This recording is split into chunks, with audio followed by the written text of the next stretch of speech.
ఎన్హెచ్ఎంల సమావేశం మరియు జగిత్యాల జిల్లా వారు కూడా ఈ సమావేశంలో పాల్గొనడం జరిగింది. రాష్ట్ర ప్రధాన కార్యదర్శి రాజేష్ ఖన్నా గారు రావడం జరిగింది జిల్లాలో.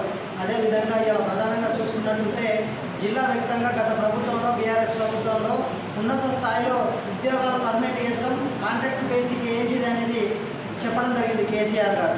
ప్రధానంగా ఎన్నో ధర్నాలు చేసినప్పటికీ ఈ ఎన్హెచ్ఎం స్కీమ్ వాళ్ళను అలాగే వాళ్ళ ఒక సమస్యలు పరిష్కరించుతామన్న సమస్య కూడా లేని పరిస్థితులలో మహిళలు ఇలా ప్రధానంగా చూసుకుంటే ఉద్యోగ భద్రత వాళ్ళకు విధులలో నిర్వహించే వాళ్ళకు హెల్త్ కార్డు కానీ ప్రమాద బీమా సౌకర్యం కూడా లేదు. ప్రధానంగా చూసుకుంటే వాళ్ళు హెల్త్ మిషన్లో పనిచేసే వాళ్ళకి హెల్త్ కార్డు అనేది లేకపోవడం దుర్మార్గమైన పరిస్థితి.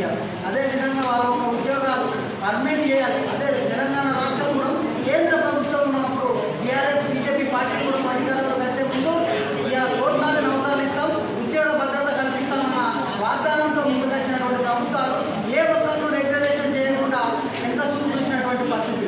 ఇవాళ వాళ్ళు కరోనా టైంలో చిన్నపిల్లలు ఎత్తుకొని గర్భిణీ స్త్రీలైనా ఉన్నత స్థాయిలో సేవలు అందించి ఇలా ప్రజలు బాగుండాలి, వాళ్ళ ఒక ఆరోగ్యాలు బాగుండాలని విధులు నిర్వహించినటువంటి వాళ్ళ కోసం ఈ ప్రభుత్వాలు ఆలోచన చేయడం ఇలా చేయకపోవడం బాధాకరం. అదేవిధంగా ఇప్పుడు మన కాంగ్రెస్ ప్రభుత్వాన్ని కోరేది ఏంటంటే ఈ యొక్క సమస్యలు వీళ్ళ ఉద్యోగాలు రెగ్యులేషన్ చేయాలి.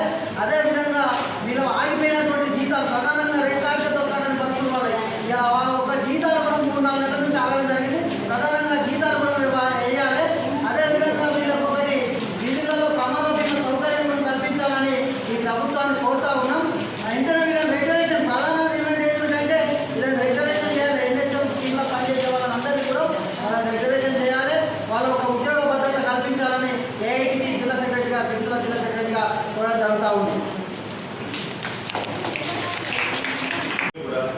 రెగ్యులరైజ్ చేయాలి వెంటనే. మరియు వీళ్ళకి రావాల్సిన కనీస వేతనాలు మరియు వీళ్ళకు రావాల్సిన ఉద్యోగ భద్రత, హెల్త్ కార్డ్స్, ప్రతి ఒక్కటి కూడా పిఆర్సీ ఏరియాస్ కూడా ఏంటంటే పెండింగ్లో ఉన్నాయి. గత ప్రభుత్వం ఇవ్వాల్సిన పిఆర్సీ ఏరియాస్ ఏంటంటే బకాయిలు కూడా రాలేదు. కాబట్టి ఆ బకాయిలు ప్లస్ వీళ్ళకి రెగ్యులరేషన్ వెంటనే ప్రభుత్వం వచ్చింది కాబట్టి కాంగ్రెస్ ప్రభుత్వం వచ్చిందంటే కొండంత ఆకుతో ఎదురుస్తున్నారు.